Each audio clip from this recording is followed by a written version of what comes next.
ஒரு தேட்டரில் அந்த கத்துற சீனாக இருக்கட்டும், அந்த அனிமேஷன்ஸ்லாம் இருக்கட்டும், செம்ம சூப்பராக இருக்கும்.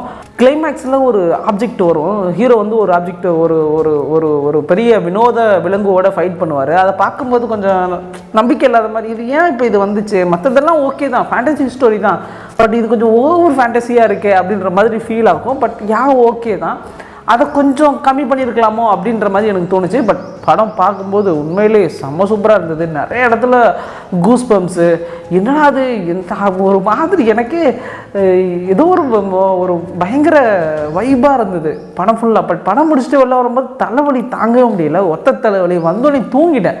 ரிவ்யூ கூட மறுநாள் தான், இன்றைக்கி தான் பேசுகிறேன், அதான் லேட்டு கூட, நேற்று இப்போ FDFSே பார்த்துட்டேன். பட் உண்மையிலேயே தலைவலி வந்தாலும் படம் பார்த்தா ஒரு திருப்தி இருந்தது. பயங்கர ஒரு நல்ல படம், ஆஃப்டர் லாங் டைம் ஒரு ஹை பட்ஜெட் படம், ஒரு தெளிவான படம், பயங்கர கிராஃபிக்ஸாக ஒரு நல்ல படம் பார்த்த மாதிரி என்ன திருப்தி இருந்தது.